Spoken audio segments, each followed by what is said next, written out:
is up, everybody? Welcome to the Wingin podcast. Sorry for the late start. We've been having some technical difficulties, Oh, and y'all know definitely how some it goes. technical difficulties. Yeah, y'all know how it goes sometimes. But I got with me Andre, the game idea guy. How you doing, man? I'm doing fine. I'm just going to assume that Capcom and various other companies have had like a thing out for me because my mic didn't want to work.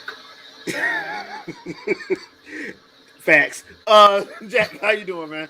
Good, man. Apologize for eating, but this is what happens when you lose time playing Pokemon Legends Arceus. Totally lost track of time, and I was like, "Shit, let me go get something to eat before the show gets started." Hey, it happens, man. I ain't even gonna front it happens. So, if you're looking at the title, we're gonna start it off with this one. The Wii U has been trending at least once a month on Twitter for I think the past 7 months. Mm-hmm. I thought y'all hated this console. I thought it was trash. I thought it was garbage. I swear. I could have sworn Nintendo was supposed to go third party because this just wrecked Nintendo's whole their entire corporation, their entire company. Why is this trending? This reminds people me. Realize they messed up. That too. Well, I don't even think they'll admit that, but they'll realize it. But they don't. They won't admit it. But I feel like this is kind of like you see a whole bunch of rivals in sports go at it for years, and then you see on the outskirts they're really friends after the competition's over. That's kind of how they do it. It's like, oh, okay, well, my system won that competition. Okay, I can appreciate you now. Like, really? Okay. Well, see, here's the thing, because me and Shadow had a little Let's Talk chat last night, and we brought up something about IGN, and IGN did a purge of a whole lot of videos. Now, a lot of those videos was straight up anti Wii U for real. When the Switch first released, I want to say probably around 2018, me and Shadow got into a little Twitter discussion. It wasn't an argument. It was a discussion with Brian Altano of IGN, to which he kept lying, saying that, oh, we've always supported Nintendo and the Wii U. I don't understand where you're getting this from. And we started bringing up the receipts. And, of course, at that, when we started bringing the receipts up, he mysteriously disappeared. Well, he blocked. No, he didn't. He didn't block me. He didn't block me, but he mysteriously disappeared out of the conversation. So I'm sitting there like, okay, if it was so hated and everybody hated it so much, why y'all sitting up here loving it now? I don't understand this because it's still the same. Andre, you had a perfect thing when people kept demanding, not asking, demanding ports. You're like, if the system is garbage, how can you sit up and claim the games are good? But the system was garbage. It doesn't make any sense. I remember that whole video because I was like, it's logically inconsistent. You can't say that the game console that the games are designed for and around is bad, but the games that are designed around that bad concept are somehow good. That makes no logical sense. Right. And we can even take it a step further. Look at the Xenoblade community. How many times do you see people keep begging and dying for Xenoblade Chronicles X? I'm like, the game won't work on Switch. What did you not understand about that? Didn't they say that was a cost problem too? Yeah. But the thing is, like, the game was literally designed for the Wii U. It's designed to use that gamepad. This ain't a Breath of the Wild situation. This is a situation where you literally. I would love to see people if they did port it, people would complain about having to always have to hit plus to go to the menu, the map menu, because you have to do that a lot. But on the Wii U, the game would be a lot of stop and go if it was ported. Yeah. Right. And on the Wii U though, all you had to do is set that mug on the side, get you a Pro Controller, and you didn't have to do that. That's how I did it. Yeah, I had my Pro Controller, put my gamepad on the side, and I just cool to the side, do that. Right. Do that. The closest people are going to get to that experience at this point is when the CMU emulator actually allows you to have a second screen, and that's not that far off. Yeah. But you still have to have two monitors. Oh yeah, once they get that going, they'll definitely do it. There's no reason they wouldn't. I just it boggles my mind, to be honest, because I'm like, this console should not be trending like it's trending. It shouldn't. Shouldn't even be hearing about it. Yeah, we was hated. I mean, how many times did we get vilified for saying, "Dude, it's not a bad system," oh, you a fanboy. It's not a bad system. That's why I'm glad I was a part of this whole YouTube thing back then, because I didn't have the sense to be quiet back then, bro. Oh no, we didn't either, because we gave it right back. Yeah. But it's just like you'd hear somebody say, "Well, this game runs worse on this platform," and then and I remember it because it was Hip Hop Gamer's interview with Square Enix, even though I didn't really give much of a crap about him. Yeah. But Square Enix talked about Deus Ex Human Revolution Director's Cut on the Wii U. They said they could have made the game run better and look better, but they held it back for parity with the 360 and PS3. Yeah.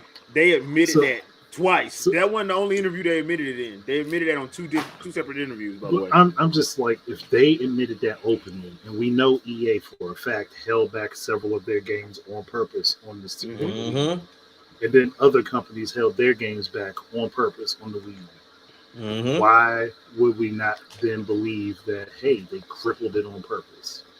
Yeah, it was pretty evident, because you talk about like most of the games we got, they were missing modes.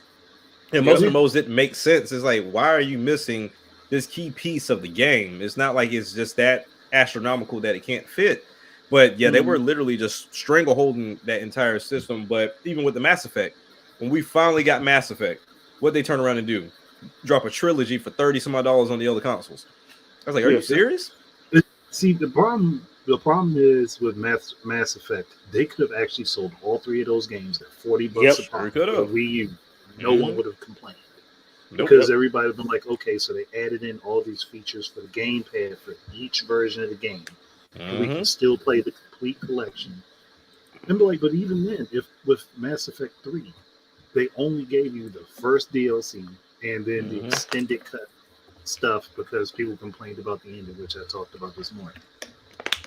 So if they only gave you that, and then there was a second DLC that released right before the Wii U version of the game released, it never got added to it.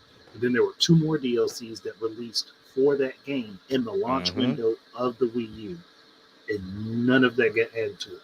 I mean, at least if you're going to only give me the third game, give me the complete third game. Right. Not give me the incomplete third game that I still can't have all of the story moments. I don't have a lot of character development that does, because it happens across 3 games. There are certain situations that just are non-existent in the Wii U version of the game because you can't trigger them, because you'd have to do things in the prior 2 games in order to trigger those events. The only way you probably could do it is if you hack the game. So they just did a bunch of crap they didn't need to do. Then Crysis 3 was running beautifully on the Wii who was it? I don't remember who it was, but I know it was running beautifully on the Wii U before they canceled. So it's like, why did y'all do all this to literally cripple this, and then cripple your own income at that? Yeah. But then turn around and beg people to vote for their character for the Smash ballot. Y'all remember that? Yeah, I wouldn't have done that. Yeah, that was so funny. That was the biggest. That was when we I think that was the first time I really realized it was straight up hypocrisy on a level that made absolutely no sense. Because like, how dare you sit up there and be like, "Oh, this game can't run," and then turn right back around when Sakurai puts that Smash ballot out. Hey, if y'all vote to get our character in, it'll magically appear. Yep.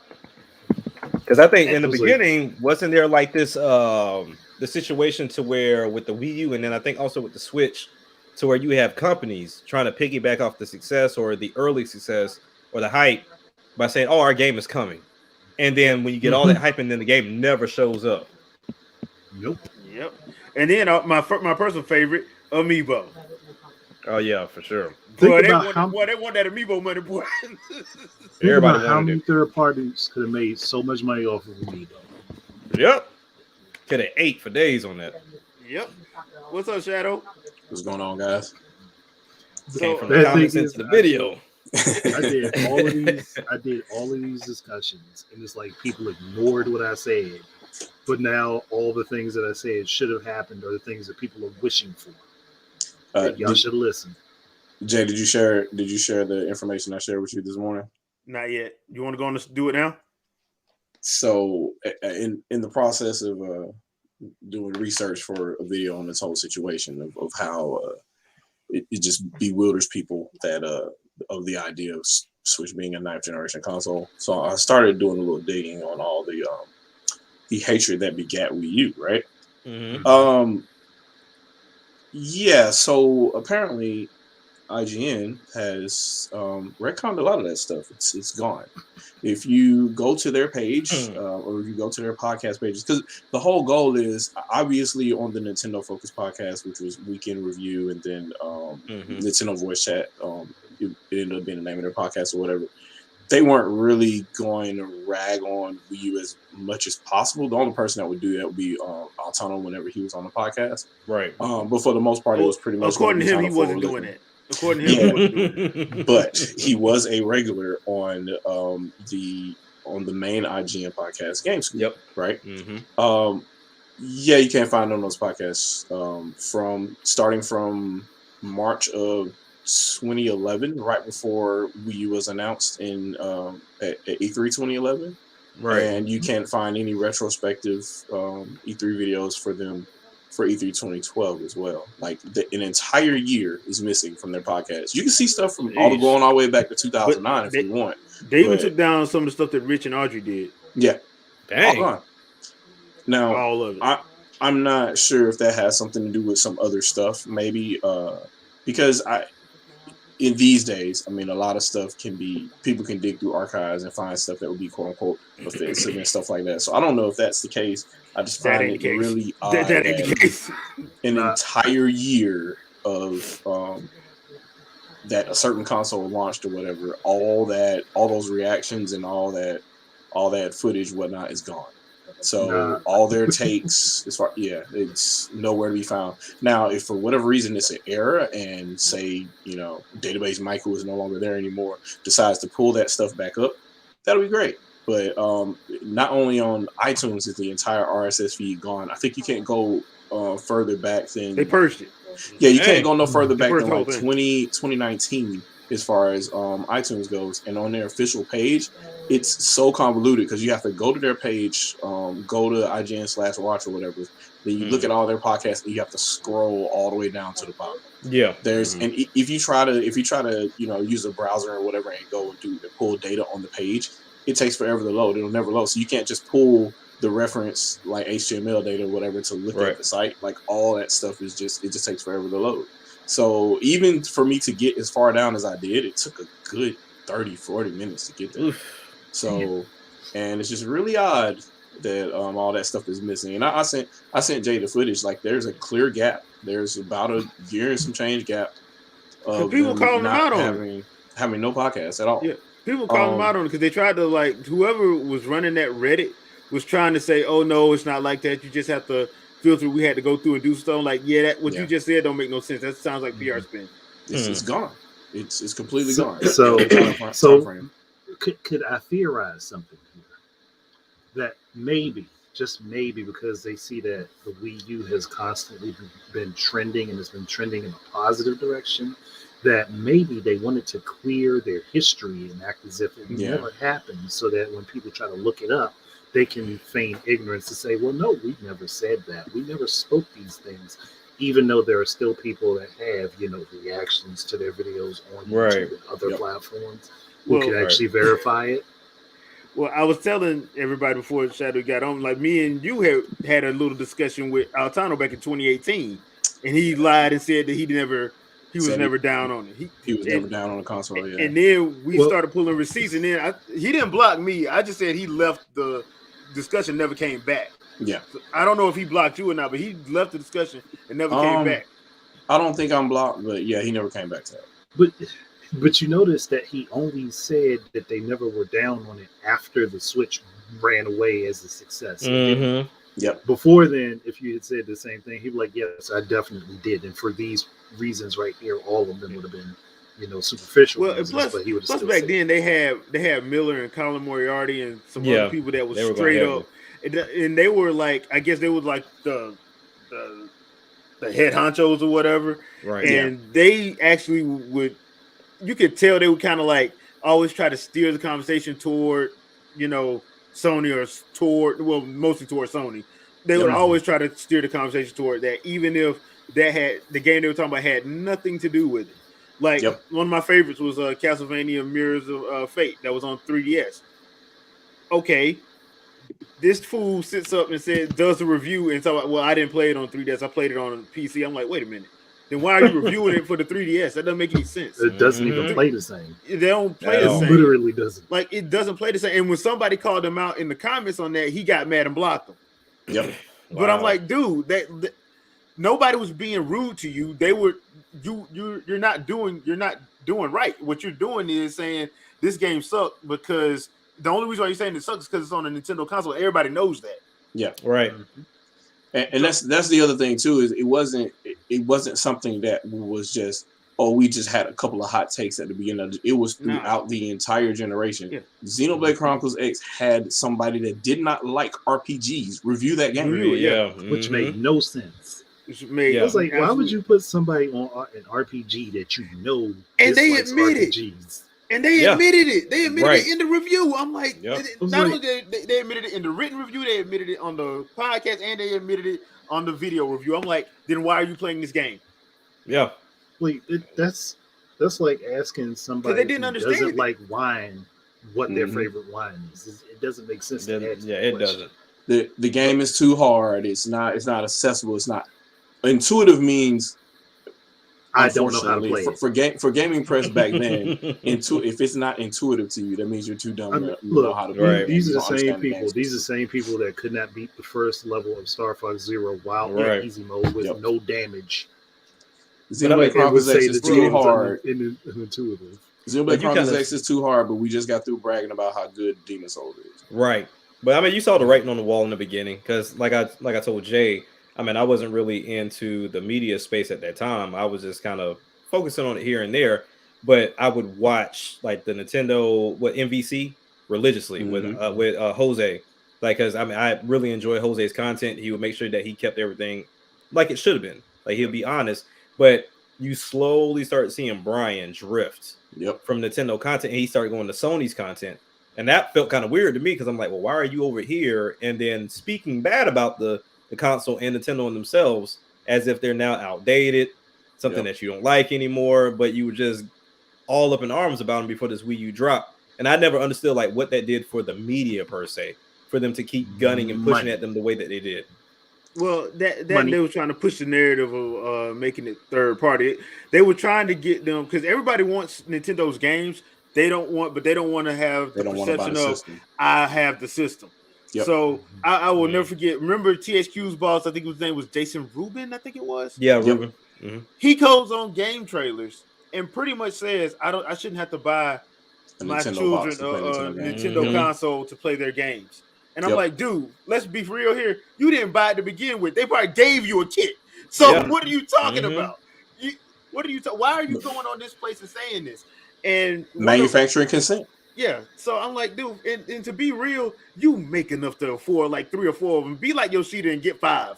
And get banned on the Miiverse on 3 of them. That's literally what it was, though. It was manufacturing consent. It was a concerted effort. So you would go from game trailers to GameSpot to insert, and even on non-Nintendo podcasts, like you would listen to the 3 of the Red Lights podcast or the Beyond podcast or whatever, and they're slick dragging Nintendo. In all their podcasts, it was a concerted effort that they were all doing. Anytime a host at G4 or whatever went to go ask a question about anything, they'll say, "Oh, well, what about the Wii U version? What about the Wii version?" Or they'll say, "Why is this version looking like this?" or whatever. Or we're focusing on the gamepad or whatever, blah blah blah. Or they'll say, "Well, this game is coming to the HD consoles," or this game is coming to the newer HD consoles. It's only coming to Xbox One, and or that at the time they would say Orbis and whatever, right?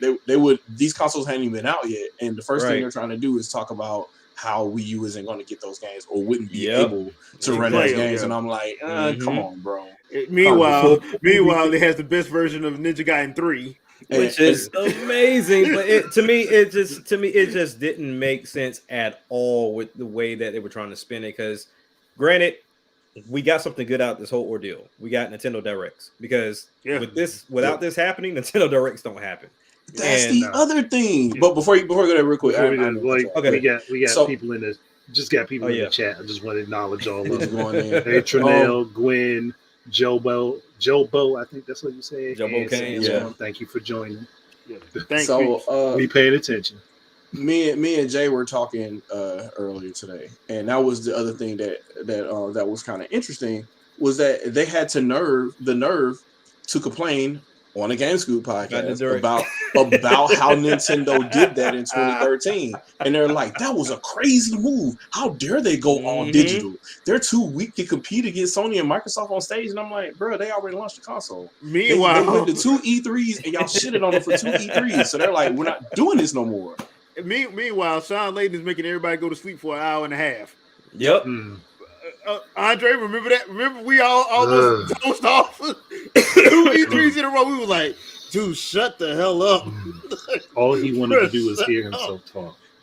And they had the nerve to cheer because Sony said, this is how you share a PS4 game. And I'm like, which was so stupid. That's exactly how you share a Wii U game. Because my thing is this, like, that in itself, people say, oh, that just changed the entire narrative. No, it's kind of like as if Xbox didn't turn around and say, okay, well, we fixed it.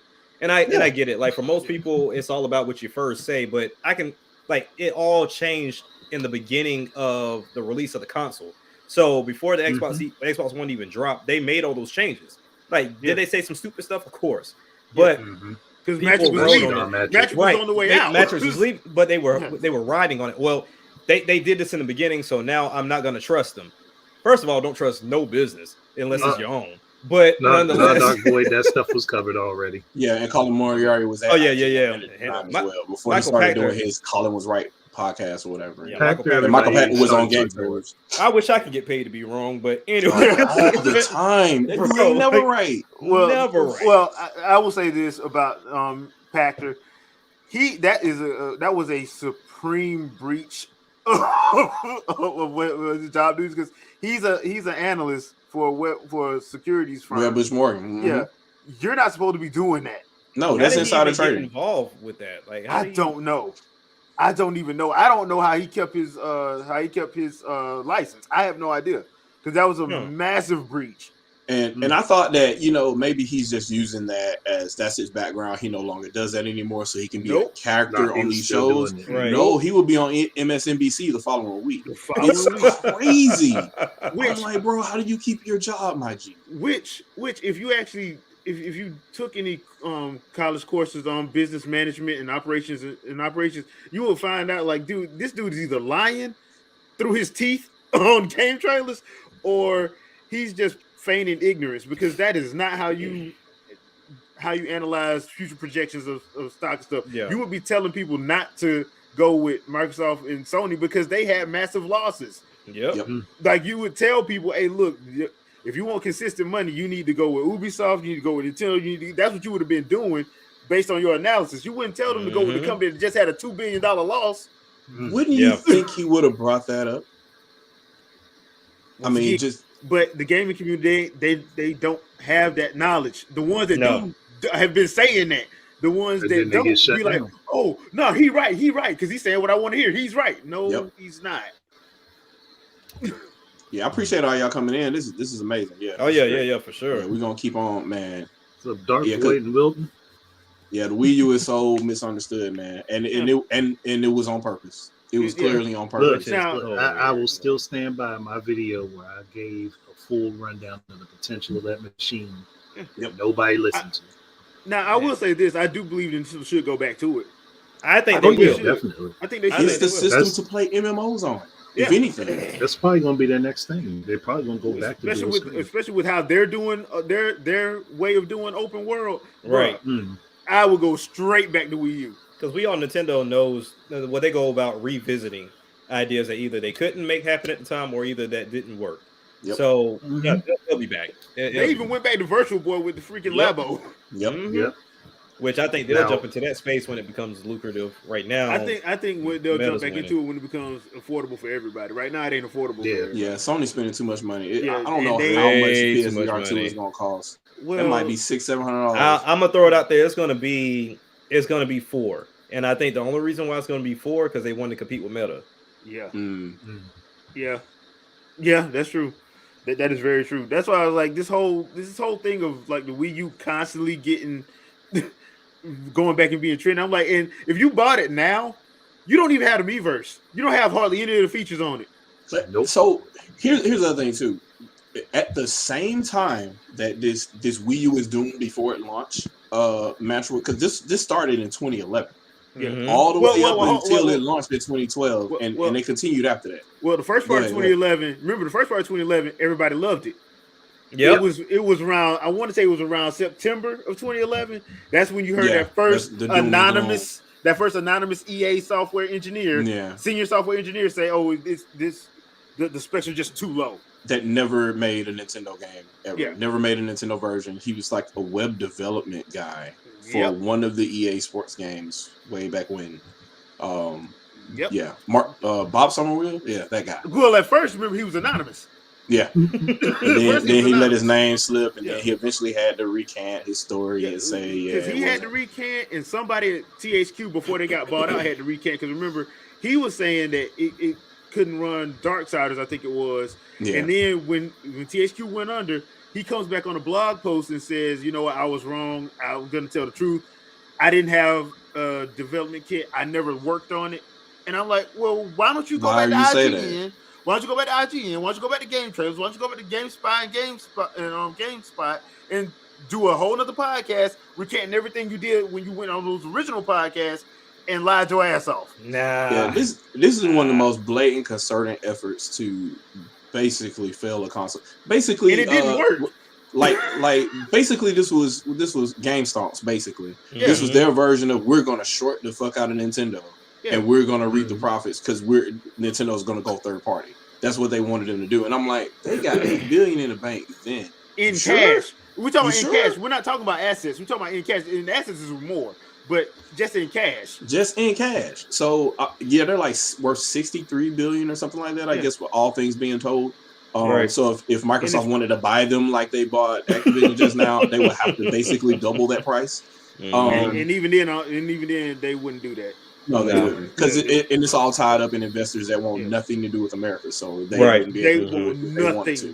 Yeah. So, but where I was going with that was at the same time that narrative was being driven into the ground about Wii U, they were actively ignoring the failure that was happening then at the time for the PS Vita, and at the same time they were promoting it, talking about how great of a system it was.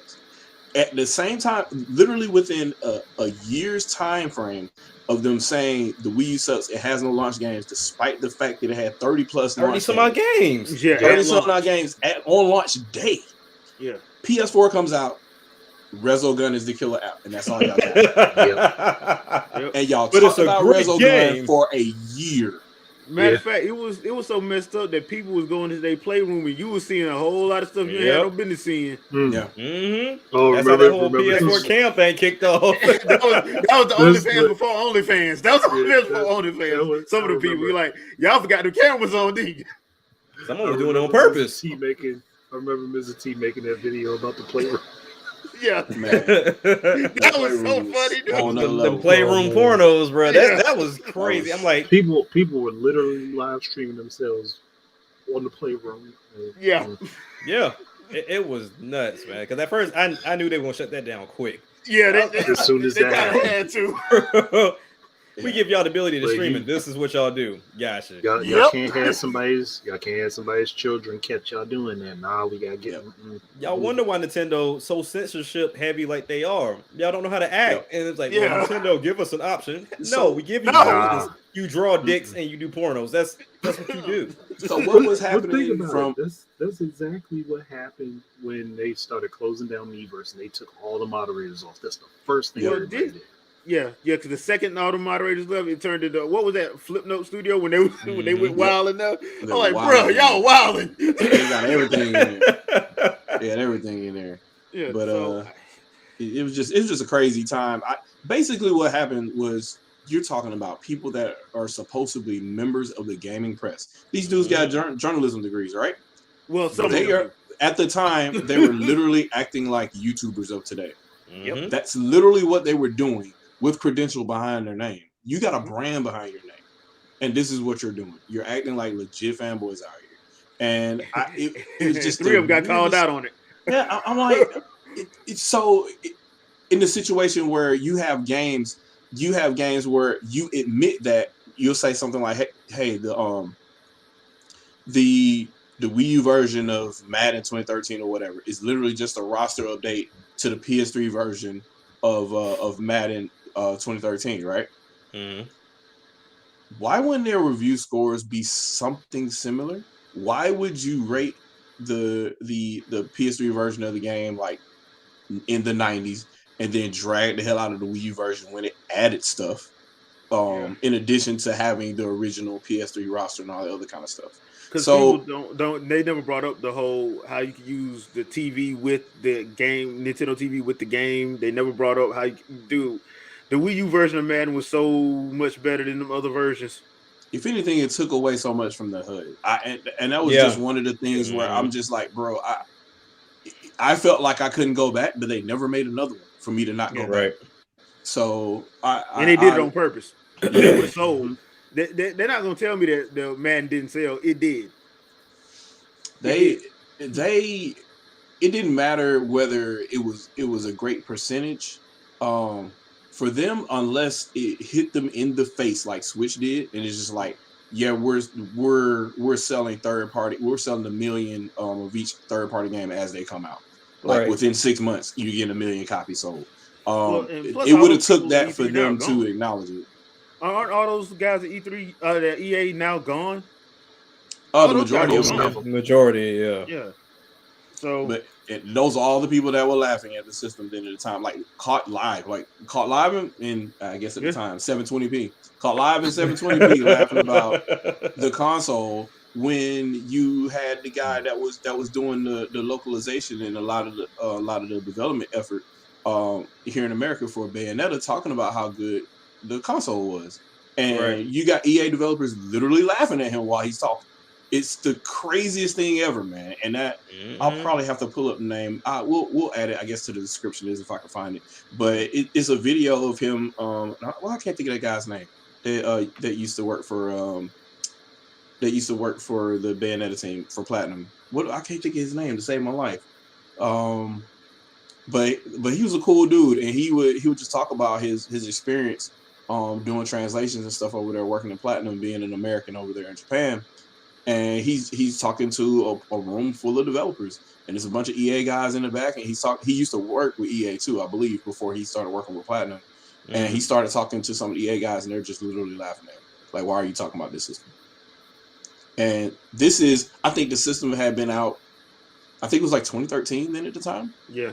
Wow. And he's talking about a game that the development on Bayonetta was done at the time, and the game had gone gold, so they were just polishing up everything on it or what have you, and getting ready for that direct. Getting ready for the direct so they could show, hey, we're gonna do the dual release and all that other kind of stuff, and his experience, helping translate the game and do other stuff and work with people, and they were laughing him out of the room. And so even though I think, how many did Bayonetta sell on the Wii U? Wasn't it like 2 million and something? It's close to it. Yeah, it was close to 3.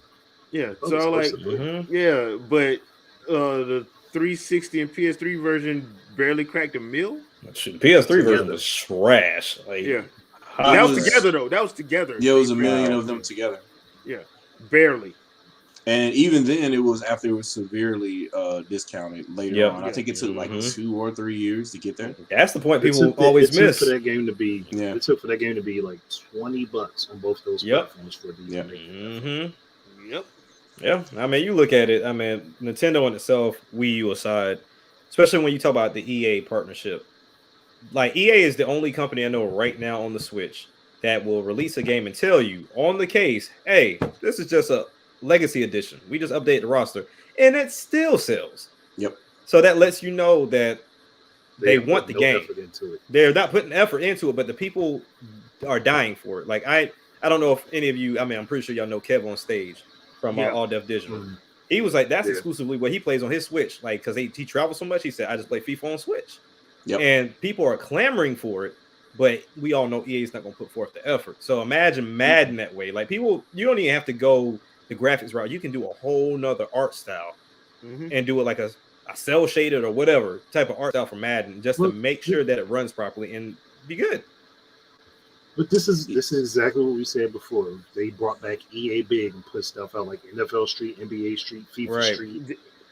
They do those, put them on the Switch. People will be happy. No one. Yeah, they make no problem. That's when all this first went down. I'm like, okay, EA, since y'all want to pretend like y'all grown, why don't you just have EA Big do all the arcade stuff for Nintendo? Yep. You know that's where it's gonna sell. Trust me. No one would have a problem. Yeah. No one would have a problem. Well. Look, buddy, I bought a PS5. Okay, buddy. That game deserves to be on my system. You got PS5 for the Madden 22. That's where it is.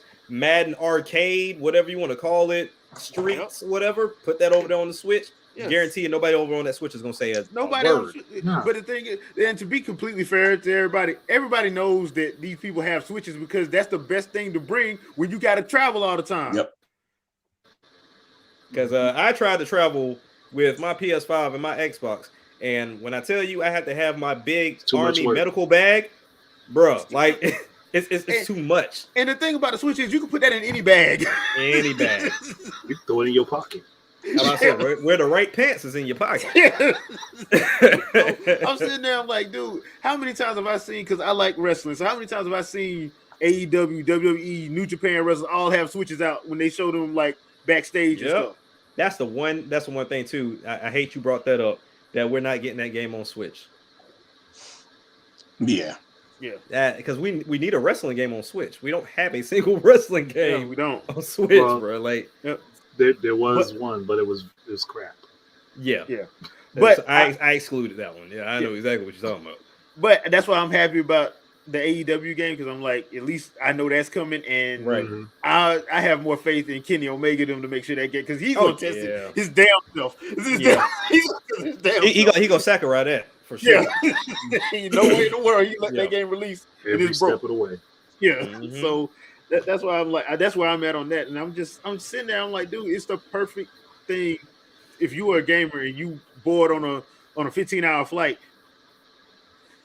Get my Switch out, pop this damn, got my Pro Controller, I'm good to go. Look, hey, I mean, there are long form games that make sense to be put on there. I mean, Mass Effect Legendary Edition would make a lot of sense because you could put all the content together in one cartridge and put it on there.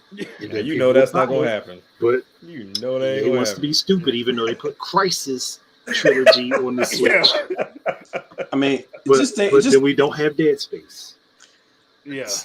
The money that they're just leaving on the table. So much money on the table. But that's why I laugh when I hear about because you remember EA had the unprecedented partnership.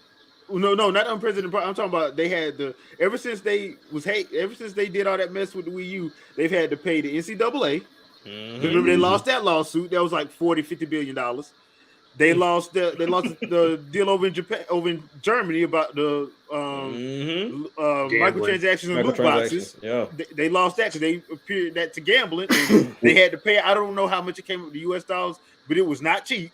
They had to NBA Live had to relaunch like 2 times and it still failed. That's dead now, based off what me and Sandstorm were talking about. That's dead and gone. Justin Timberlake song. And I forgot what the other thing they had. So you go from being like this multi-billion-dollar company down to $38 billion, and basically everybody, all the analysts, all the business analysts, are like, yeah, they the next one to get bought because they ain't making, they ain't bringing the money back in. And I'm like, had you put stuff everywhere, you wouldn't have this problem. But you know what? It's kind of ironic that EA would be in this position because of all the studios that they bought out that they ended up killing. Yeah. Now they'll be the ones to get bought out, and then I feel like Microsoft, much like we were talking about with the Activision acquisition, I feel like Microsoft would make them put it on Nintendo platforms. Yeah, they would. Yeah, they would make them do it. Yep. They're gonna. There's money there, so Microsoft is like this. Who that fan base is? Yeah, bring back EA Big. Put all that on there. Put all of it on there. All of it. I have confidence that Microsoft make that happen for sure. Yes. Yeah, they would make them put it on there. Now I think they'll be smart enough to where I was watching a documentary on all those street games. The reason why those became a problem because they got milk dry. I had no idea that NFL Streets and 2 came out in the same year. They did. Why in the world would you release those in the same year? Yeah. It got the problem was it got delayed to January, I think, so they did one for the fall. And the other thing was too, it got too popular. Remember, they started bringing in celebrity guest characters, and which was stupid.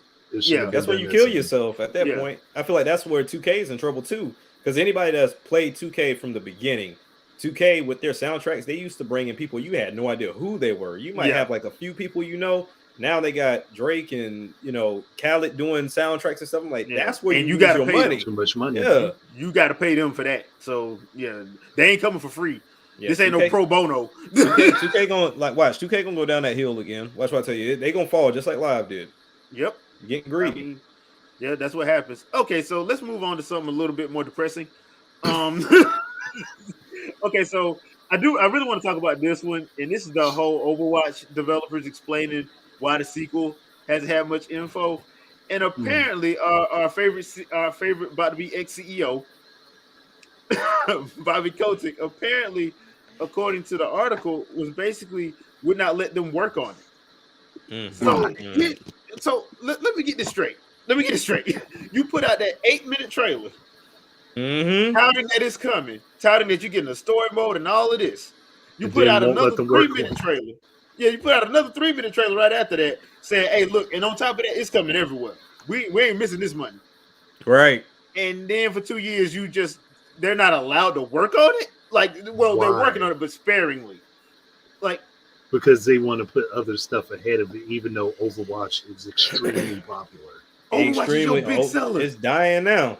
Yeah, well, now, but I'm like at the time, I'm like, bruh.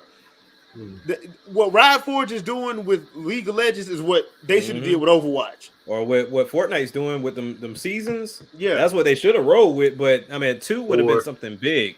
Yeah. Hey, Time Splitters route, like I have always pushed. Time Splitters route. We know in gaming things that make sense don't happen. Yeah, just not until too late. Yeah, yeah. Or they have to make it a roguelike. Please don't. Please. I'm so tired of roguelikes. That format is good for some things, not everything. Well, according to everybody now, it's good for everything. It's good for everything, bro. Especially after Hades. Bro, after Hades, now everybody want to make one. I'm waiting for the Madden roguelike. I'm waiting for the Madden game roguelike. That's what I'm waiting for now, dude. I'm like, kind of got one like that now. Yes, this will bring me back into sports gaming. The series that would actually make sense to have a roguelike that I've said before is Castlevania, because the castle always changes. Yeah. So it makes sense for Castlevania. Let me tell it. I think on the slick, it actually is a roguelike. In a way. Yeah. Depending on which one you're playing, too. If you're playing Rondo of Blood, that's damn roguelike. That game, I found to be hilariously awesome. Super Castlevania 4 is pretty tough. Super Castlevania 4 with the best soundtrack of all time. Yeah. Yes. Oh God, beautiful soundtrack. Yeah. But Overwatch, I don't know. I mean, minus him, Overwatch could have truly been something, because I mean, it has its own league. People really enjoyed it because it had the characters, and that's one thing a lot of developers don't seem to understand. Yeah, you can mimic the game, but if your characters don't have an appeal, if people don't, really adapt to them, then you're wasting your time. But Overwatch 2 coming out, I know for a fact, like my son, he was ready. He was ready for Overwatch 2 to come out. But then it just kind of disappeared off the face of the earth. And I thought, before the show started, I thought it was already out. I didn't know it had gotten delayed that long. So it got delayed because, according to the article, Kotick wanted them to work on other stuff, and I'm like, that doesn't make any sense. Like, if that's really the case, then Kotick is a horrible CEO. Yes, he's a horrible person, but not a horrible business person. Like, bro, you suck as a person, you suck at your job. Like, bro, what the like? So you basically finessed the board out of giving you this ridiculous contract if they fired you. Well, my thing is, what was his reasoning? Because I mean, if you did that big push to showcase, like, Overwatch 2 was coming, and then just shut it down?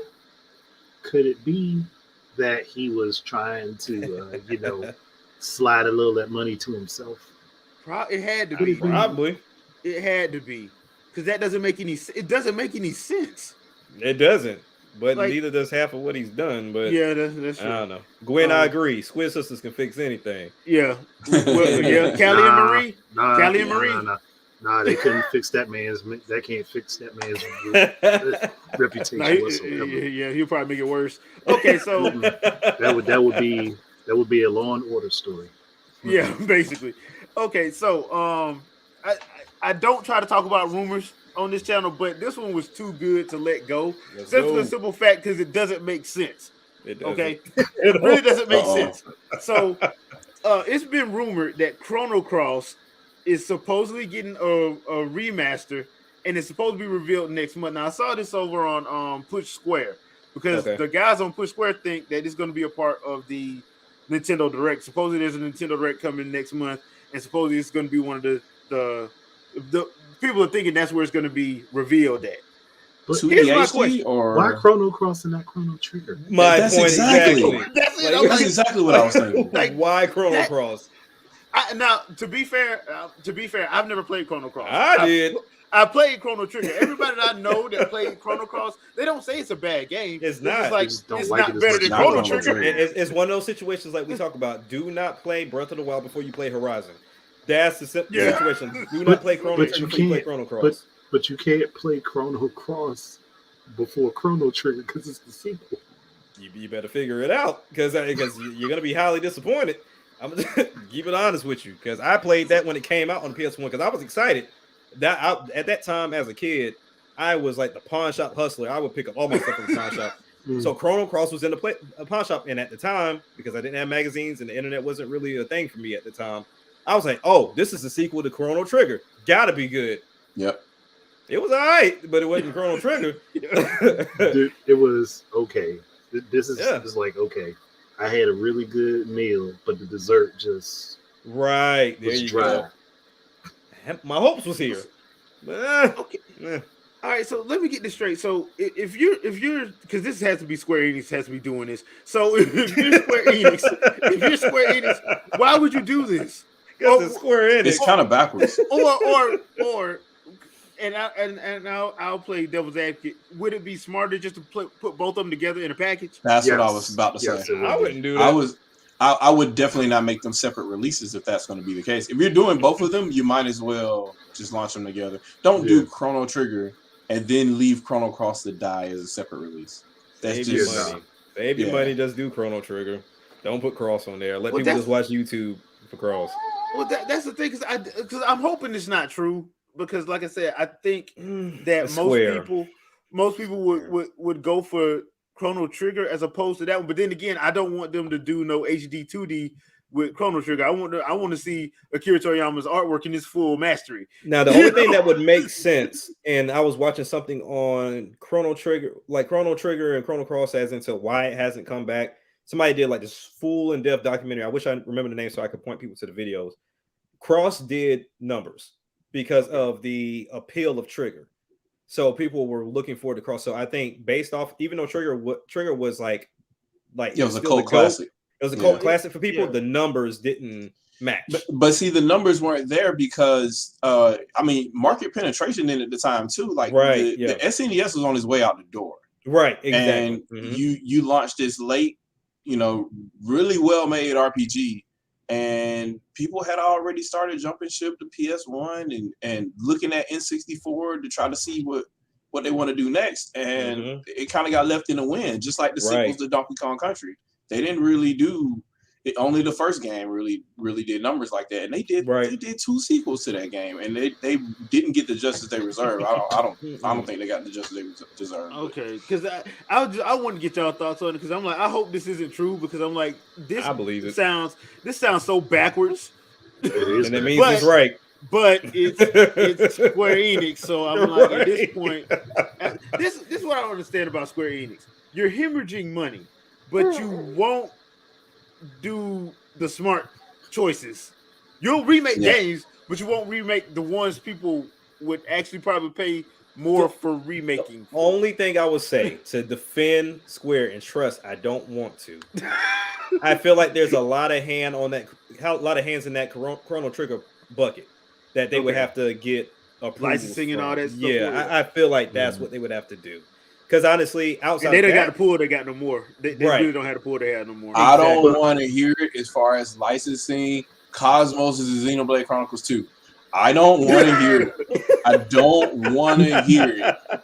Well, this one is a little different because I think there's maybe 2 or 3 different big wigs that are in this.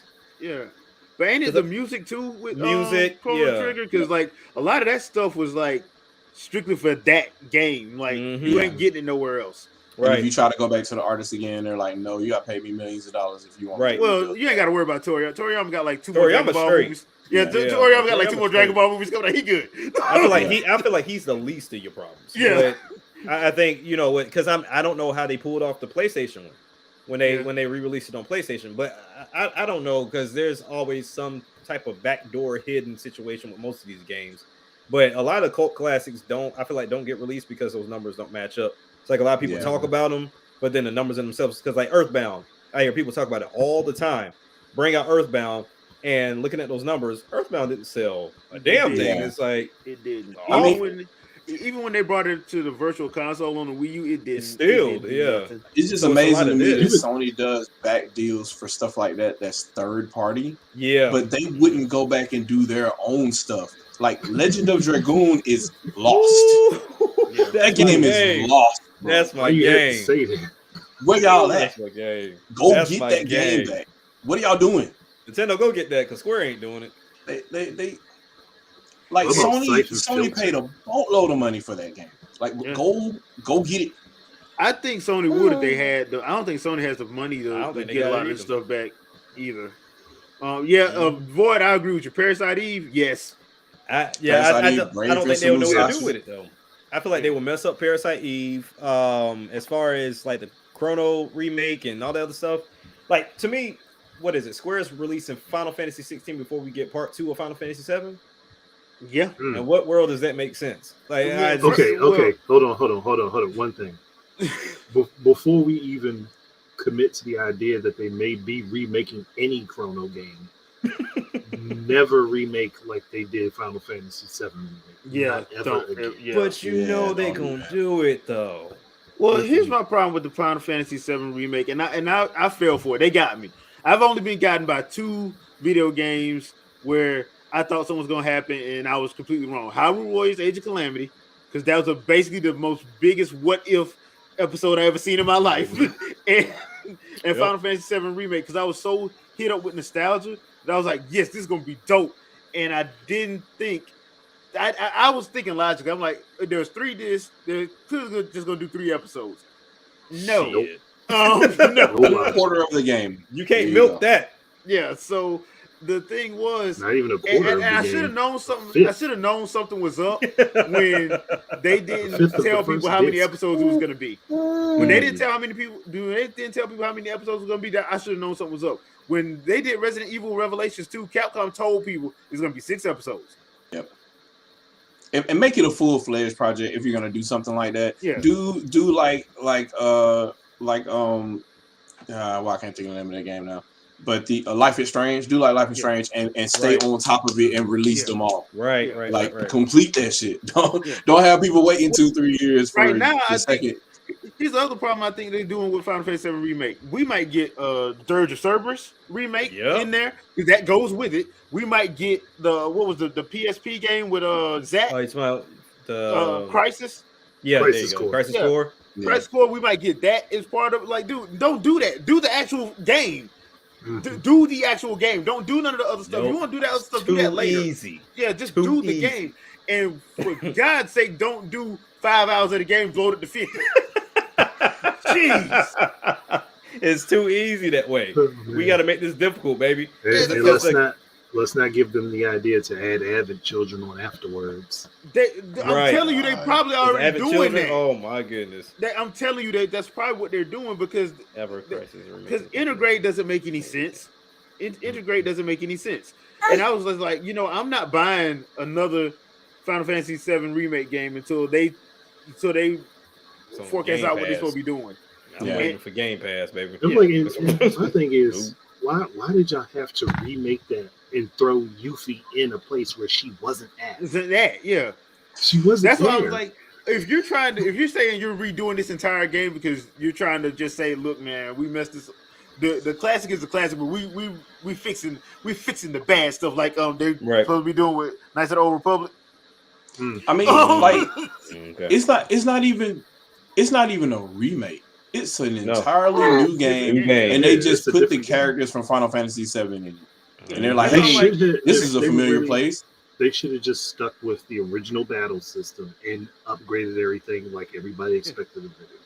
Now, do you all think the reason why they went to this extreme is because of the hype around the comeback of that game? Because we all know sometimes games get so far up in hype, like a Half-Life 3, that it cannot meet expectations. Well, I think it was that, and they had to at least change the battle system because of Dude Bro Gamers. Yeah, you can't use that original combat system. So we gotta wait turns. We gotta. They ain't trying to do that. Nobody's trying to really. And you talking about a game that everybody's been talking about all this time, but they've never played. Yeah, if the people weren't really willing to get ingratiated in the game the way it originally was, then they never actually liked it in the first place. So why would we know that? I will. You know what, Andre? I have the perfect response to that. Metroid Dread. Right. That exposed a lot of that. Obviously. Why won't Nintendo make a Metroid game? I love Metroid. No, this is too hard. Why is it so hard? Like, wait a minute. You said you love Metroid, dude. Same exact people ask. Whole developers can't leave a room. Whole developers. My bad, Dark Void. My bad. I know people feel some type of way about that. Well, at least they got Half-Life Alyx. That's a good game if you can afford it. But I mean, it's a good game. Well, you know, on the topic of remakes, I just want to ask one quick question because Shadow Fox, I hate you for doing this to me. I didn't do it because you brought up that Wii U Tech demo. Oh yeah. And that's another reason why we got this Final Fantasy VII remake, that PS3 tech demo where they redid the whole train sequence. From Final. That's why we really got this. If Nintendo redid Ocarina of Time, but like that, I wouldn't be mad. First, I know you shake your head. I know you shake your head. Work with me here. Nintendo ain't finna look. Nintendo ain't finna do no episodes. They finna do the whole game. No, they're gonna do the whole game. Nintendo would do the whole game. Yeah. But to be honest, though, I think they'll be better used on a new game, though. So you can take that same engine and just make a new Ocarina of Time lineage game. Well, the reason why I say do it for a remake is because now I think they're too entrenched in that cell shade / fantasy style that if they go from that, it's probably gonna divide that fan base up again. Yeah. So Joe, remember, don't remind me of that. Twilight Princess was good though. Like it. No. It was Joe's my Mega Man Legends. Capcom blaming the fans is the reason that they don't want to release the game. Inafune ain't do no favor saying the game was done. Remember, he said it was done. No, he didn't help nobody. He didn't help nobody. So, okay, before we go to Arceus, there is one more thing I did want to talk about, and that's Donkey Kong. So I've been watching. I watched that Kirby's because Nintendo put another vid out a couple weeks ago with the whole Kirby 3D game, Forgotten Lands, and I was like, you know what? Mario has his 3D game, his 3D side. He has 2D games and 3D games. Yep. Why ain't DK got a 3D game yet? That's my Rare whole made the last one. A new one. Because Rare made it, so they would have to probably get Retro, I guess, since they did the last couple of DKCs. Busy though, like yeah.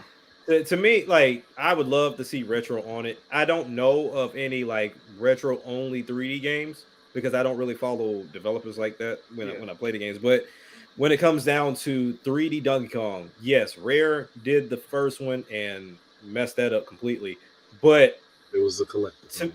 To me, I feel like it should be a no-brainer to do a 3D Donkey Kong. But at the same time, I can see where there are issues. You gotta figure out how you gonna make it work. Can EAD do it? I mean, I mean, they Good. could. It's just do they have the gameplay systems set up currently? Yeah. Because they're going to start from that. They're not going to just make a cool demo and add on to it. They're going to build a whole game first before they even start. And you can't use the Odyssey engine. That ain't gonna work. No, you can't use it. Nope. Not I mean, because you have to factor in what type of levels you're gonna have, swinging, what characters you're gonna have in the game. Because the 2D games, that's gonna be an easy situation. You know what I'm saying? You try to traverse through the level from this point to this point. That's easy. But when you talk about 3D for Donkey Kong and you take the collectathon aspect of it out, it seems like it would be a Sonic game. It seems like it'd be a Sonic game, but you have DK barrels instead of boost areas or what have you. Because you would have to. Because I mean, at this point, because you look at Mario, like Mario, you can talk to people to get missions or whatever the case may be.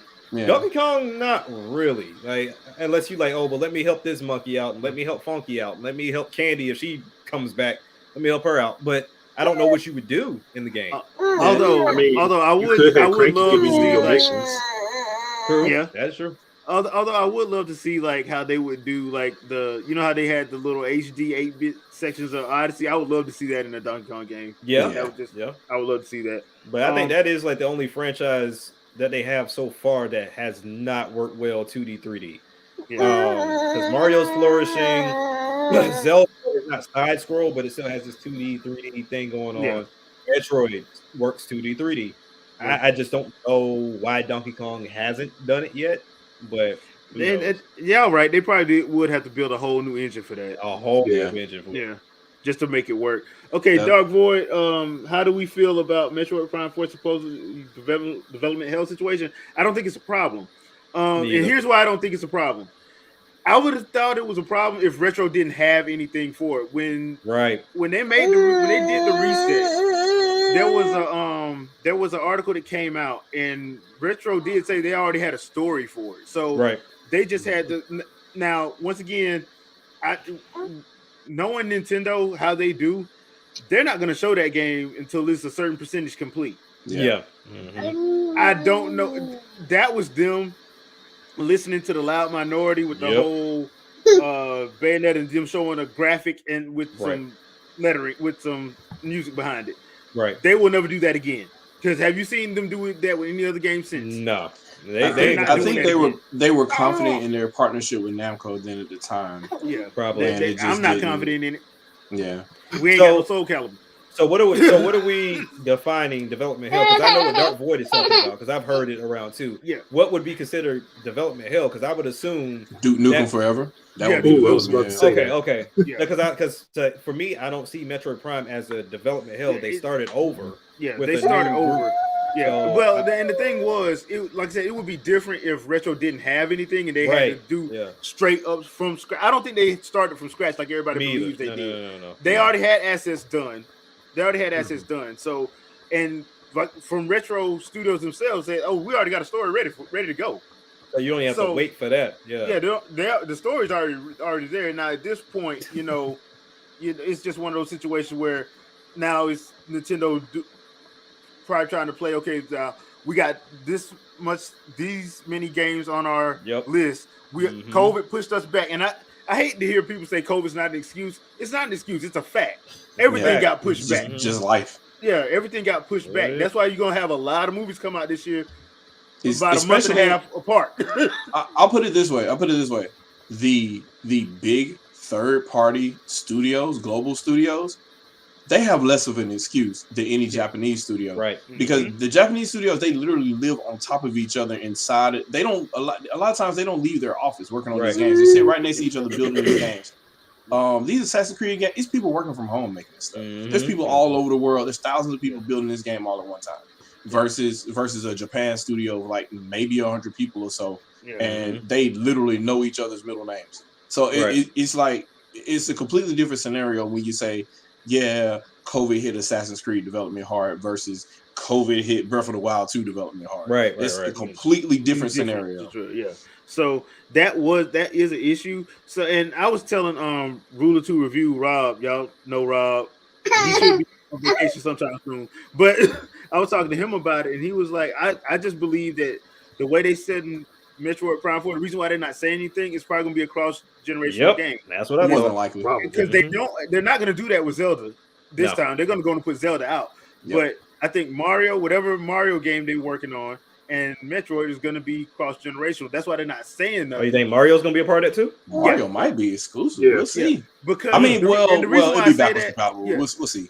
The reason why I say that is because depending on how this movie does this year, which I think the first is Illumination, so I think the first movie is going to be amazing. Oh yeah, I ain't gonna talk about the sequels because you know how Illumination do with the sequels. But I think with that and the fact that you need something else, because remember in 2017 it was Breath of the Wild and Splatoon that came out in that launch window. Mm-hmm. So Nintendo's going to have at least 2 in the launch window. The launch window is usually the first 3 months.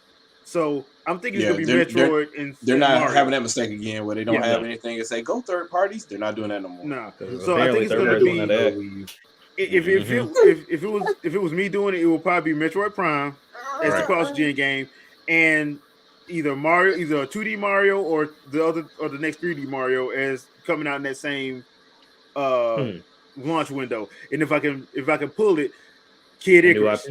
Yeah, I'm about to say Kid Icarus or a new IP or Arms 2. I feel like we're not getting Arms 2 on the Switch. We'll probably not. Yeah. I hope that for the love of everything, put Lil Mac in it. That'd be dope. That'd be dope. I just hope Nintendo does cross. I hope Nintendo does cross-gen smoothly because there's 100 million consoles out here now because it officially outsold the PS1. The gaming sites we talked about earlier, they don't want to do that. But it would be great if the only difference between Switch's successor and current Switch right now is just resolution. Yep. You gonna be like, hey, well, I'm playing 1080p on the go or 4K on the TV versus 720p or 540p or whatever on the go, and maybe 1080p sometimes on the TV. That should really be the only difference versus drastically different lighting schemes and all this stuff between PS4 and PS5. Like it's some of that stuff is kind of like jarring if you go back and forth between playing different versions of those games. So you can tell that they're completely different art assets because they're different shader models and stuff like that. But if Nintendo keeps NVIDIA and they stay as an SoC instead of having a dedicated NVIDIA GPU, right, they're going to have the same shader language. So there shouldn't be anything drastically changing with regards to art assets or lighting or anything like that going forward. So the only thing you have to worry about is, resolution, frame rate, or whatever, and having more RAM, obviously. But I don't think the game should change that much. I don't think it will, because like I said, this whole generation, these next couple generations ain't gonna be about graphics, despite what people want to believe. It's not. I mean, dude, Shadow, you saw that Unreal Engine 5 demo from 2 years ago. Come on, man. Biggest mistake ever. Yeah. But like I said, you saw it like I saw it. There ain't nothing big that's gonna be. It ain't no drastic. There's nothing drastic about it. We pre-rendering rocks, my G. Yeah, at a massive scale. We pre-rendering rocks. I'm like, good for you. Real-time ray tracing. So yeah, I mean, at this point, I think it's gonna be more of an efficiency thing. And if I'm Nintendo, I'm not going away from the Switch model too soon anyway, because too many people like it, and that's your selling point. Your selling point is y'all can take this traveling with you. Now what I will do is bring back Miiverse and bring back some of that other stuff. Yeah. I'll bring that stuff back, but I think their biggest hurdle is going to be the controller scheme. That's going to be the biggest hurdle, because the hybrid whole thing, yes, that works, but the Joy-Cons, that's going to be, whether they go Joy-Con 2, version 2, whatever, that has to be redesigned and has to be more comfortable, because that's going to be their biggest hurdle. Or just give me my freaking remotes back. Dollars to donuts, the Joy-Con will have pressure plates in them, so we don't have to worry about the Joy-Con the joystick situation. What's going on, Sandstorm? Came right on time. Okay, right on time, because we're about to get to what you wanted to talk about. I want to talk about it too. That's been my bread and butter since it came out. All right, so people, we are at the end of the podcast, and I promised Jack and Sandstorm that we would talk about that. I would let them run with Legend of Arceus their first thoughts. So, Jack, Sandstorm, take it away. I'm gonna let you go first, Jack. Okay, so I had intent, like most people, to kind of start this game at midnight. My body said no, so I got it started. And I got to the point to where I picked my first Pokemon, which I went with Rowlet this time. And the only reason why I did Rowlet instead of Cyndaquil, like I usually do, was the final transformation. Like the final evolve of Rowlet just looks dope. So went that route. But for anybody that's been watching footage of the game and has watched previous shows, my only worry about this game, I didn't know what you would be doing. Because like while this is the first go around, there's really like I can't even think off the top of my head of like, okay, what would you go with this game? So when they start introducing to where like how you fill out the Pokédex, you know, what you're gonna be doing, how you go about in the field and do it, I'll be the first one to admit like that was captivating the moment I started doing it. Like I by no means did I think I was just gonna be in that first area, and they tell me like, hey, you can go to the second area now, and like, nah, I'm cool. I'll be I'll stay right here in this first area because anybody that hasn't played the game or plans on playing the game, do not get caught in just trying to stay in one area, because when you start going into different areas, yes, you'll have your Xenoblade moments to where like when you go off to like the right, when you finally get Weird Deer, where you can actually like jump over certain water parts, there is a alpha level 60-65 Snorlax right there. Ooh. But you can run past him. And then when you run past him, then there's Pokemon around the level of like 19, 20-ish in the area. So it pays off. But then you can go to the left after you beat Cleaver, which we've seen in the trailers all the time. Once when you get him taken care of, when you go to the left, there's a level 40 Rapidash that's an alpha. And he's huge as hell. Like, but it's something that's pretty cool to where they've implemented of you hiding, you throwing out different berries or their favorite foods, having the different type of balls, which I thought we were just going to have the regular ones, but they got everything from what Pokeballs to Great Balls to these Linden balls, heavy balls, feather balls, wing balls. Like they all serve a purpose to where like you can find different ways to make this easier. And the one thing I like about it is like when you throw a fruit out or you target a Pokemon to see like if you can catch it, they have like this color icon to determine if it's easy or hard to catch them. So like with the Rapidash, if I'm looking at it, it's orange and has like one arrow, but I threw a fruit out there and then I have like my Great Ball, then it goes like green and it's like super high. So I'm like, okay, this is a high rate of catching it. So I meant without going too crazy into it, I'm enjoying the game. Like I'm loving it. I thought I wanted to progress throughout the story real quick. I stopped on mission 9. I'm on mission 9, and I stopped and went back to the first one to try to complete my Pokédex within the first part because I found out there's Pokemon in the first part that you didn't know were there until you went exploring. And I actually had my first what is it called? The space time divide thing. I had that for the first time. And when I went inside of there and it's all that thunder and lightning, and then when it first started, Pokemon dropped down. It was like a Snorlax, a Onix, and then like a Eevee all dropped at once. And then there was an Alpha Eevee drop that was level 40, and they just right there. And for me, I was hiding in the grass with my Great Ball, and I was just throwing. Just throwing because you can just keep throwing. And I didn't even pay attention if I caught it. I just wait until they gave me the notification like, hey, you caught it. Here's how everybody got experience for you catching it. Bam, because it's super fast and to the point. And I think I walked out of there catching like 10 Pokemon, and 3 of them were alphas. And I only had to fight maybe 1. But I like everything that they've changed about this game. The only gripe that I have with it would have to be the simple fact that you can't target more than 1 mission at a time. But other than that, man, this game is awesome. I can't go back to the old traditional play. That's not happening. That's not happening. But I'll shut up. Go ahead, Sandstorm. Yeah. Okay. So, so me and Jay had like an in-depth yesterday about all the things that were great about this. So if you haven't seen that, go check that. But really, it's like Jack said, like it's gonna be super hard to go back into anything like before this game. Is like I said, it's not Breath of the Wild Pokemon, but it is what Breath of the Wild did for Zelda. This is the same application with Legends, and there's just so much. There's like Jack, you farther than I am now, because like I told Jay, like when you know how they give you missions, particularly with the story, and then I forgot the lady's name, but she'd be like, okay, well, meet me over here. And I'd be like, oh, okay, yeah, I'll meet you about 5 hours. So I'm like, I'm about to go around and go do some work real quick. And then she'll like move up just a little bit, and she'll be like, okay, well, you got to go. You actually have to go over here. And I'm like, okay, dope. I'll be over there in about another 7 hours. Like, it's that type of game, man, and it's crazy. It's crazy that like Nintendo didn't really give you anything. They were like, this game is about catching Pokemon and filling up the Pokédex. And it's like, okay, what else is there to really do? Because that sounds really boring. Right. And it's not. Like, it's nothing about that.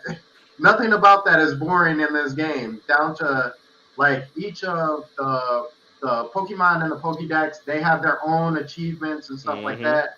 How many times you catch them, how many times you catch them while you haven't been seen, different moves they learn, and it's so expansive.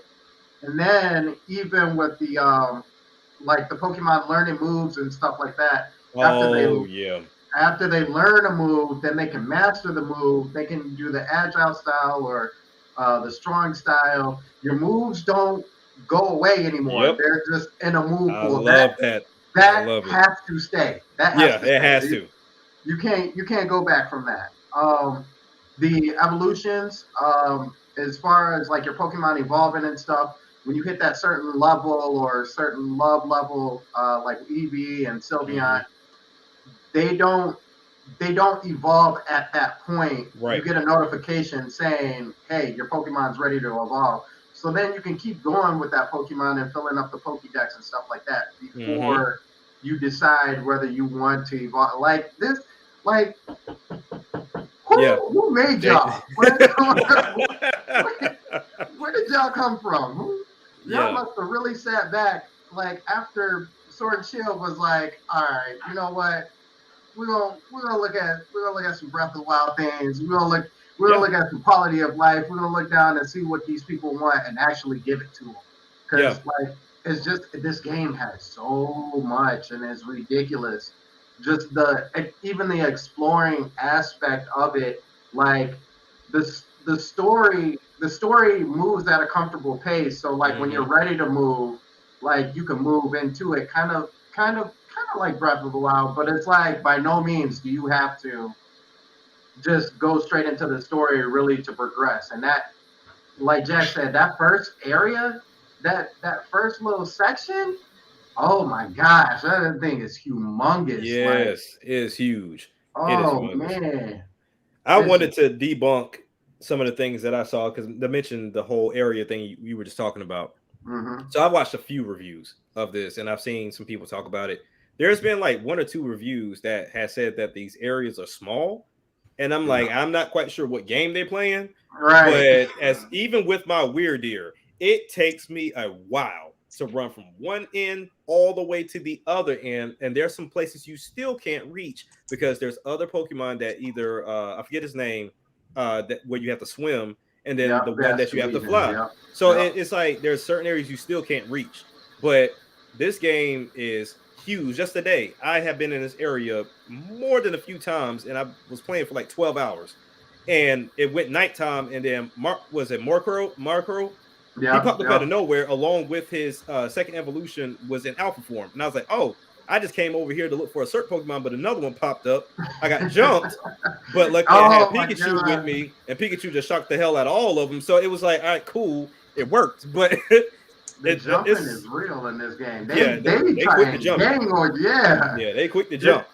It's not like the old Pokemon where, if they set you up like, oh my gosh, you're going to have to fight multiple Pokemon. So then you fight one, and then another one comes. They like, nah, bro, we going to all jump at the same time. We all get a turn. Right. Hey, I like that shirt, cuz. Right. One thing I noticed about this game, too, with Xenoblade, like Xenoblade, you had a lot of those, the monsters in Xenoblade were kind of idle. Like, they wasn't like on site with you. But with this game, there's maybe about 2 or 3 Pokemon I've noticed that are not on site. Everybody else is on site. Like, I'm running through. Here's Geodude. Here's Graveler. Here's this. I'm like, what do y'all want? Like, I'm just trying to get over here. Hey, Shawty, what you doing over here in this hood, Shawty? Hey, Shawty, what's up, Shawty? Run it, Shawty. Bro, hey, everybody wants to fight. Run them Pokeballs, cuz. Everybody want to fight because I was trying to catch the Alpha Scyther that's out there. So they got an Alpha Scyther. I'm thinking, I'm over here, I'm creeping, just watching. I throw them a berry. Next thing you know, something comes. Boom! I was like, yo, what the hell was that? Apparently, another Scyther saw me across the street and just like, man, don't be going to my cuz like that. So you ain't gonna bring me no food, bro? Oh, you ain't gonna bring me no berries? You ain't gonna, you gonna ignore me? Okay, cuz. All right, cuz. Bro, it can get brutal. So I mean, it gets hard to catch some of them sometimes. The one thing that is really kind of difficult to get into is the satchel that you have. I think I'm up to what 10,000 $Poké of expanding that thing, and it still get full real quick. Yeah, it gets packed. Well, that's because you walk around, you be like, and I want these. I want that. I want this. I want this. I want that. I need this. Hey, break that. Hey, hey, grab some berries. Hey, like it's everywhere, man. It's crazy. And that man be charging you. He started off with 100. He like, yo, 200, 500. Yo, 1,000. Crazy, real quick. Like, and in the beginning, I thought it was like expanding a couple of slots. No, it's per slot. Yeah. One slot, and I'm at 10,000 for one slot. I'm like, bro, you for real? I mean, you start expanding this a little more. First of all, you need to understand his cousin is a raccoon in Animal Crossing, and it kind of runs in the family. He know how to do it. All he's doing is showing you how to make room in your satchel for more room. And you gonna pay me for it too. And you gonna pay me too. Oh my gosh, he's going crazy. That's my one thing, and the one last thing, and I'll get off of it.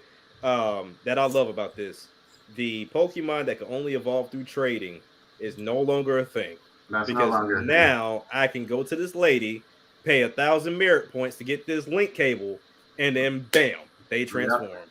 Your Machamps, your Hunters, all that. That should have been a thing a while ago, but I get it. Mm-hmm. I love it, man. I love this game. I'm playing it again after we get off. No. I'm sorry. Hi, Vicky. Hi. I'm sorry, I forgot. Y'all want Debo beat. Hold on, time out. Is that a Rutgers shirt? Rutgers all day. Are you baby? Here we go. Oh my God. What's that? Spartan Pride? What is that?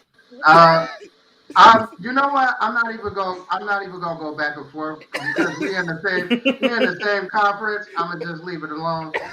Go Rutgers in basketball. How about that? Go Rutgers in basketball. I'll leave it at that. Yeah, no, this is crazy to see that. Like when I jump on, like I see you, Jack. I see like 5, 10 other people. Pokemon Legends. Like this is what I was waiting for. I was telling Sam story yesterday. I saw like it was 12 of my friends online.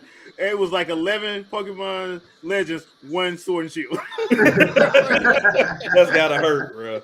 That's gotta hurt.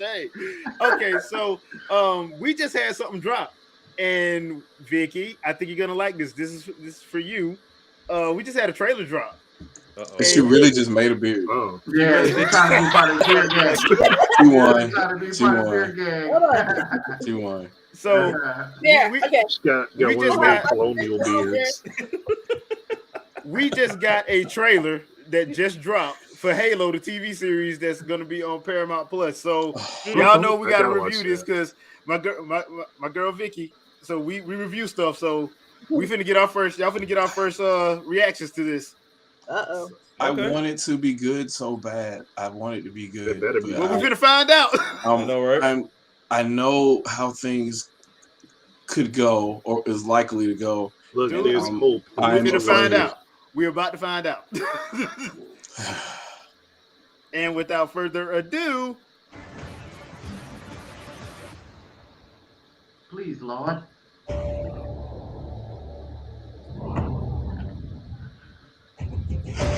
Oh, okay, good.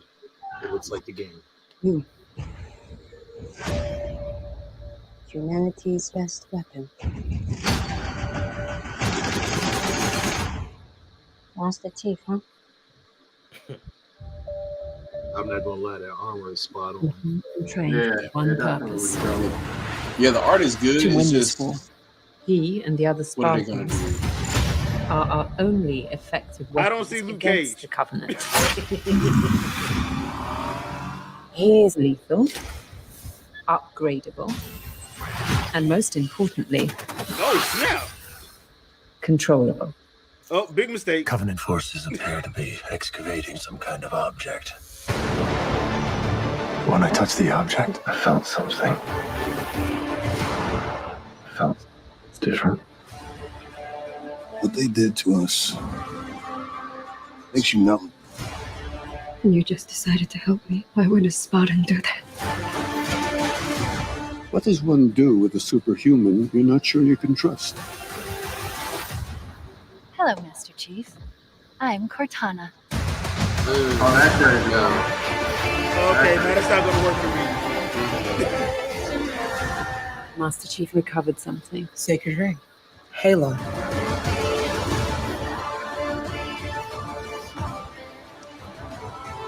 So everybody else looks pretty close. Just Cortana. is Surrender not. to the Covenant. Why did they do that? Oh, snap. Cortana, I'm gonna need you now.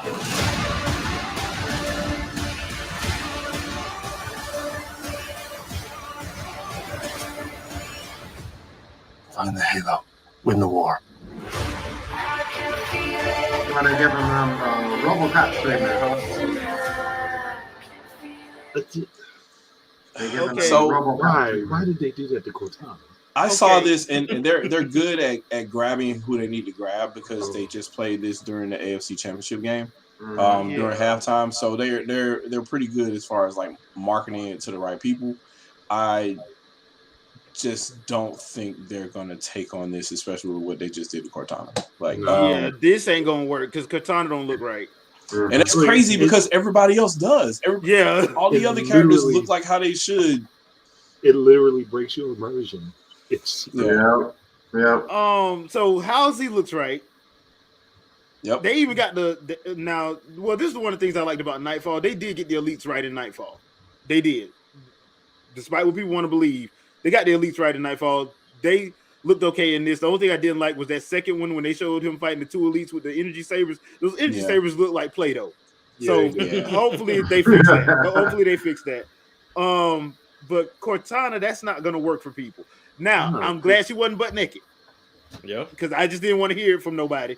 Well, it wouldn't matter if she's just blue. Like, yeah, that too. I'm like, they could have. I'm just glad they didn't do that because that was my one fear that they was gonna do. I'm like, please don't do that because I just don't want to hear it from nobody. So just put some clothes on her because I just don't want to hear it from nobody. But I don't think that making her look human is gonna work because that's gonna be weird.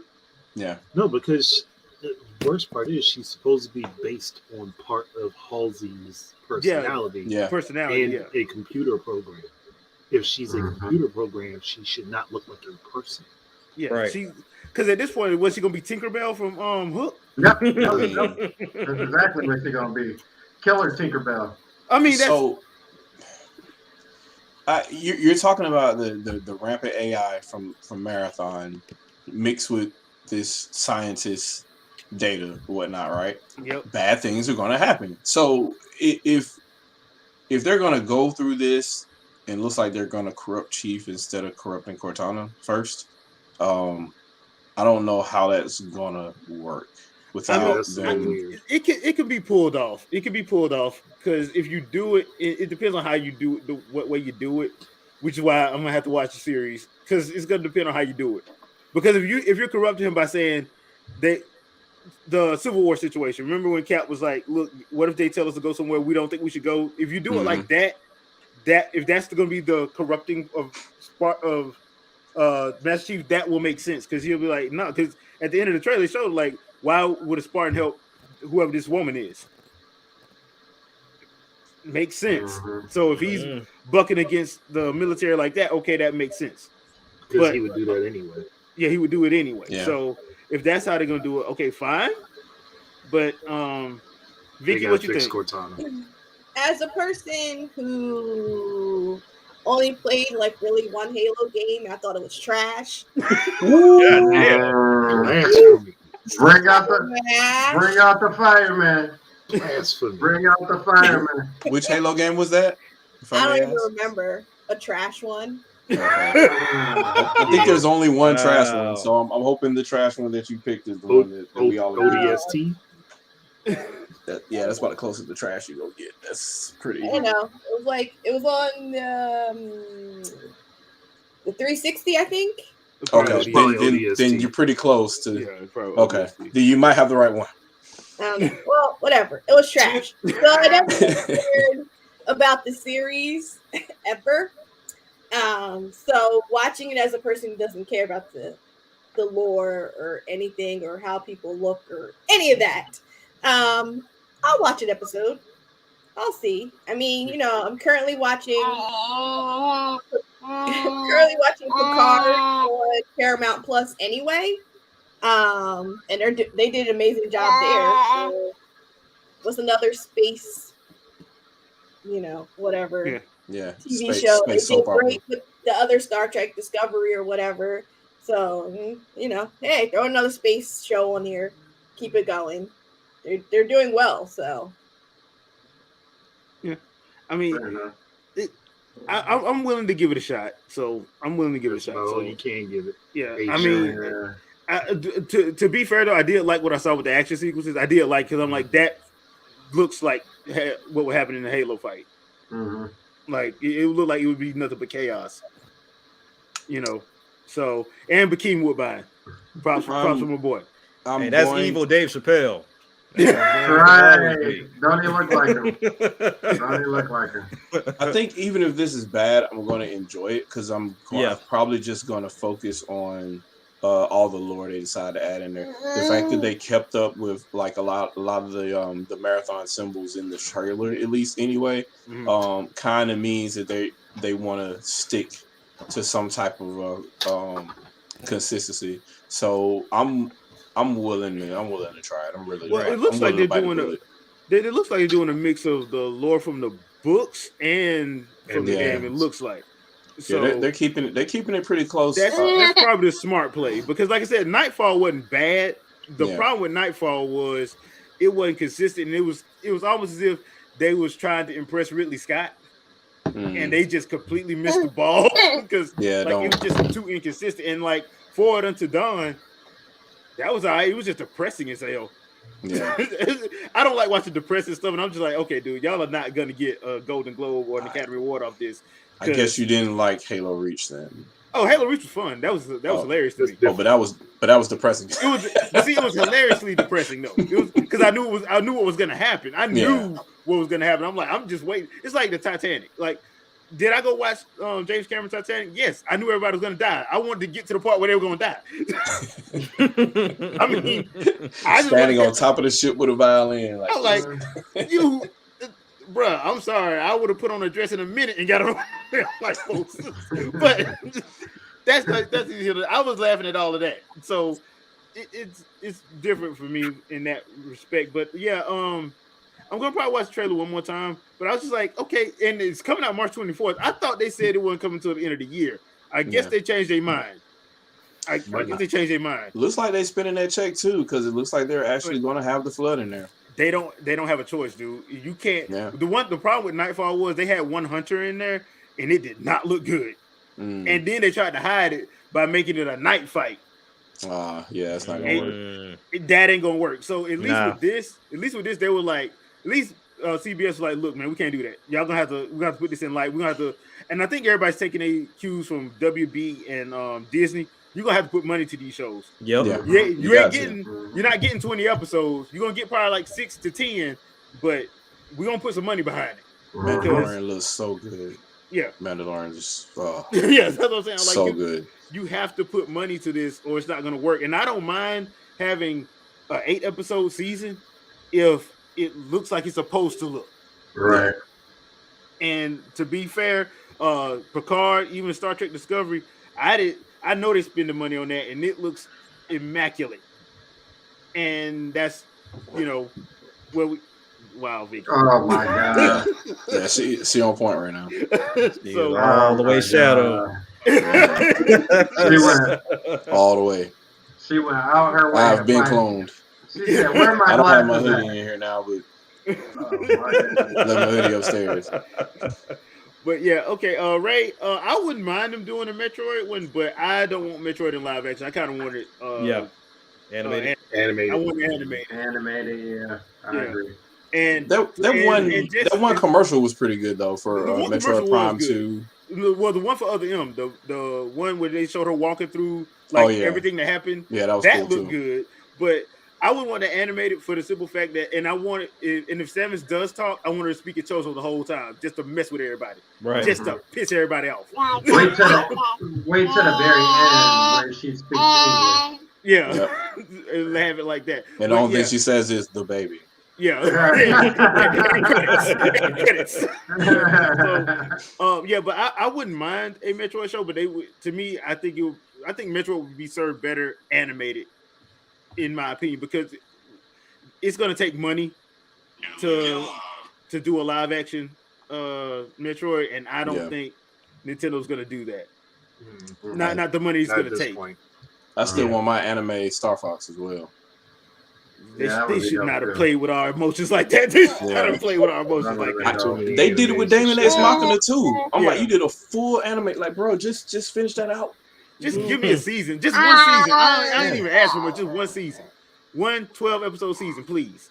But that's at least we forget the Smash Brothers Link beating the brakes off Pit. So yeah, I mean, yeah, that's what I would do if I was. I don't know why Nintendo ain't did this before anyway. Yeah, I don't know why they didn't do this like years ago. Have this stuff animated. They just got it on reserve. They're gearing up on it now. Trinell's right. That was a moment I kind of knew it was going to happen because I'm like, yeah, she's about that life. And then dude speaking in Chozo, she just spoke it right back. I was like, yeah, that was greatly satisfying. So comfortably, might I add. Yeah, just comfortably. And might I add that at that point in the game, I'm like, she about to tell him she about to blow up the planet, ain't she? Right. It's like, no, don't worry about it. I got this. You might want to leave in about 10 minutes. Yeah. No worries. Samus, why do I need to leave in 10 minutes? You're gonna find if you still here, you're gonna find out. This doesn't end well for all life forms. This is how it works. Matter of fact, just sit in my ship. I'll be there in a minute. Yeah. Go to my ship. I'll be there in 10 minutes. The Eternals exist to create new planets because of me.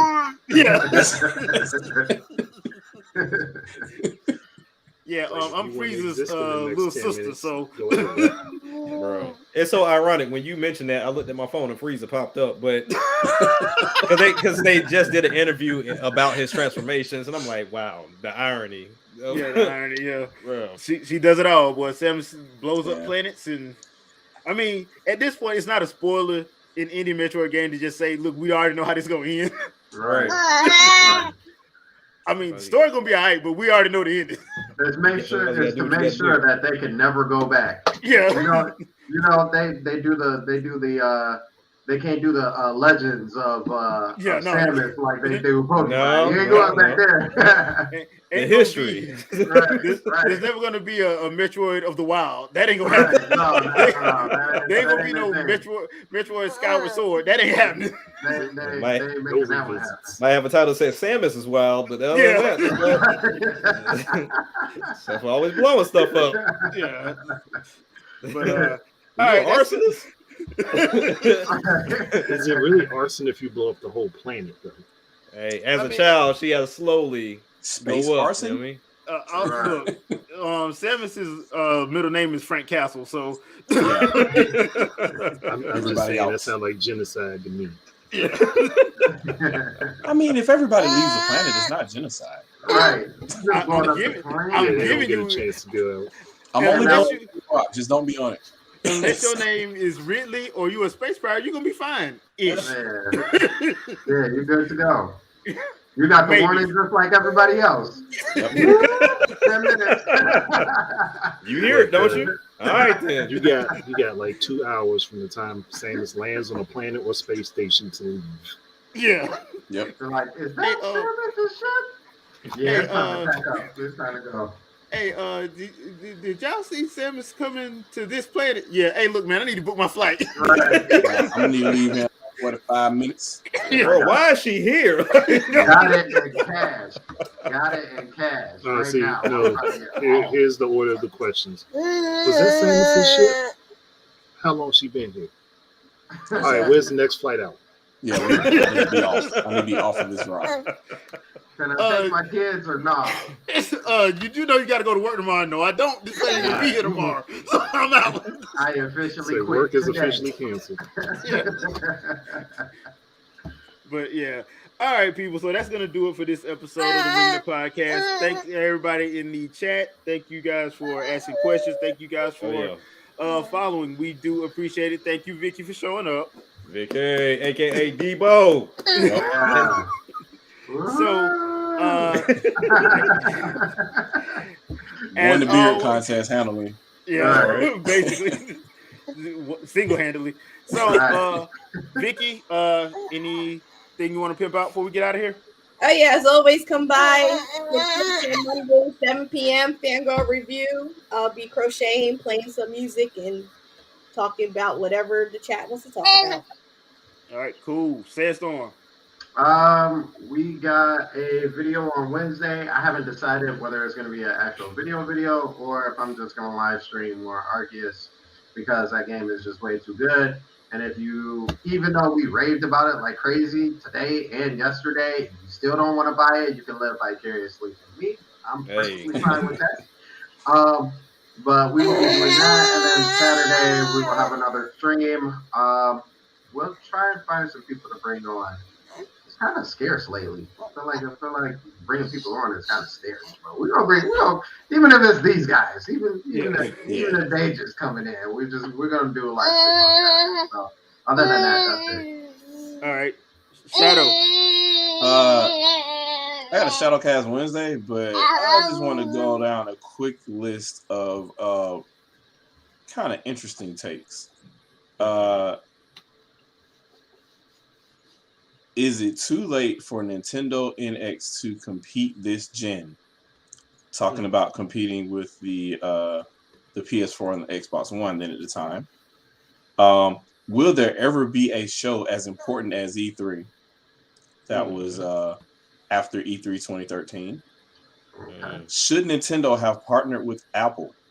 They don't want that. Yeah, it's just some interesting takes here. Dreaming about new Nintendo hardware. This is in November 2014. While Wii U is still around. These are takes from IGN of all places. Could next gen graphics become too realistic? Yeah, this is where we are. And these guys, can PS4, Xbox One sell 33 million this year? Wait a minute. Can you say the one before that one? What was that? Can the next gen of the graphics for that one? Can you say that one? Yeah. Can next gen graphics become too realistic? In movies, yeah. I don't know how it's gonna look real when you can't run past 30 frames. It's just it was just an interesting situation to see them go from some of the takes that they, because they also thought that Nintendo Switch was going to fail. The same reason they thought Wii U was going to fail.